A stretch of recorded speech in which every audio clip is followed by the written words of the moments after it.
네, 우려했던 대로입니다. 예, 트럼프 러시아 내통 조작 스캔들 위증 혐의로 기소된 힐러리 클린턴 대선 캠프 변호사 마이클 서스맨이 무죄 판결을 받았다는 거 여러분 너무나 잘 알고 계시죠? 예, 애초 워싱턴 DC 배심원단의 공정한 판결을 기대하기는 무리라는 말이 많았습니다. 2016년 워싱턴 DC 유권자들은 90.9%대 4.1%로 트럼프보다 힐러리를 선호했습니다. 우려는 현실이 됐죠. 그래서 존 드럼 특검 수사에 의해 힐러리와 민주당 진영이 트럼프 러시아 내통 스캔들을 조작한 것으로 결론 났음에도 주동자 한 명을 처벌하지 못했습니다. 무죄 판결은 이해 충돌이 난무한 담당 판사와 배심원단의 합작품이라고 할 수가 있겠는데요. 예, 오바마 전 대통령이 임명한 크리스토퍼 쿠퍼 판사는 1990년대 서스먼과 함께 법무부에서 근무한 경력이 있습니다. 쿠퍼 판사는 90년대 당시 법무부 차관 사무실에서 서스먼과 직장 동료였다. 이렇게까지 밝혔습니다. 또 쿠퍼 판사 부인 에이미 제프리스는 2018년부터 리사 페이지를 대변하고 있었는데요. 페이지는 2016년에 FBI 요원이었던 피터 스트럭과 함께 공화당 대선 후보였던 트럼프를 향해 원색적인 비난 문자 메시지를 주고받은 FBI 법률 고문입니다. 또 쿠퍼와 제프리스 결혼식 때 주례를 선 사람이 바로 메릭 가랜드 현 법무장관입니다. 누가 봐도 이해 충돌 투성이에요. 그래서 쿠퍼 판사도 케이스에서 손을 떼려 했다가 결국 막기로 해서 비난받았습니다. 배심원단도 마찬가지죠. 12명 배심원단 중 3명이 힐러리 후원자였습니다. 네 번째 배심원은 강성진보 정치인 알렉산드리아 오카시오 콜테스 연방 하원의원 지지자였고요. 또 이외 배심원 딸이 피고인 서스먼 딸과 같은 스포츠팀 멤버였다는 것으로 밝혀졌습니다. 어처구니가 없죠. 다른 배심원은 이렇게 얘기를 했습니다. 트럼프를 매우 싫어한다. 또 다른 한 배심원은 판결 뒤 케이스가 시간 낭비였다. 이렇게 밝혔습니다. 세상에는 러시아 내통 조작 스캔들보다 더 중요한 일이 많다. 이렇게 밝혔어요. 드럼 특검은 이들이 배심원으로 부적절하다고 했지만 쿠퍼 판사가 모두 기각했습니다.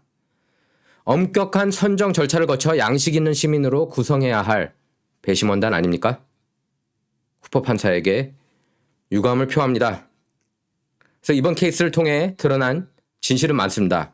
서스먼은 대선 직전이던 2016년 9월 FBI 법률 고문 제임스 베이커와 만난 자리에서 거짓말을 한 게 입증됐습니다. 또 서스먼이 힐러리 측 변호사가 아닌 척하면서 허위로 진술한 것으로 드러났습니다.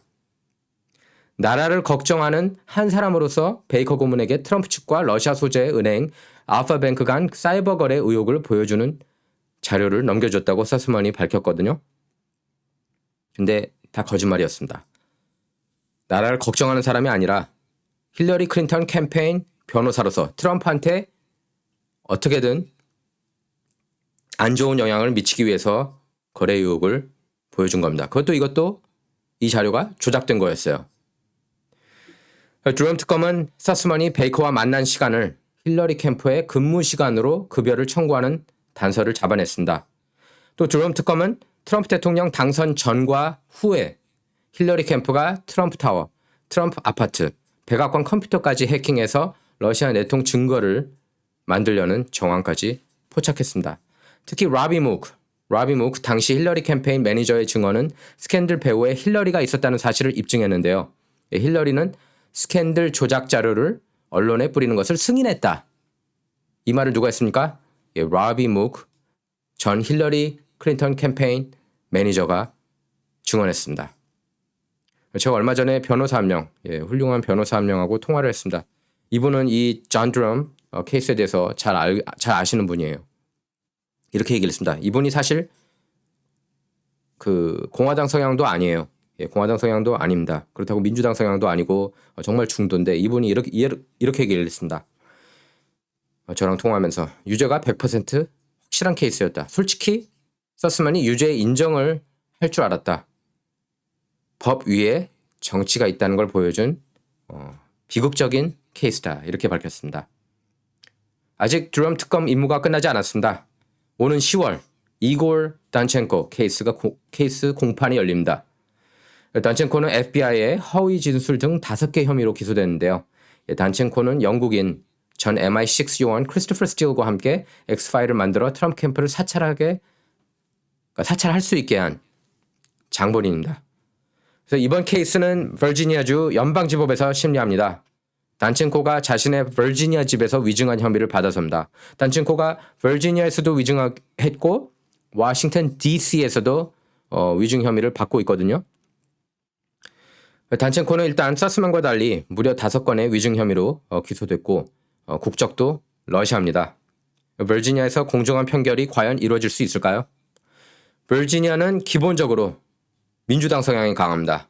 그런데 작년 공화당이 주지사, 부지사, 검찰총장, 주하원 다수당까지 장악했습니다. 그래서 드럼 특검은 단첸코 케이스를 DC에서 다룰 수 있었지만 일찌감치 버지니아를 택했습니다. DC 배심원단을 향한 드럼 특검의 생각이 어떤지를 알 수가 있죠. 거긴 불공정하기 때문에 버지니아에서 이번 케이스를 열어야겠다. 이렇게 결심한 겁니다.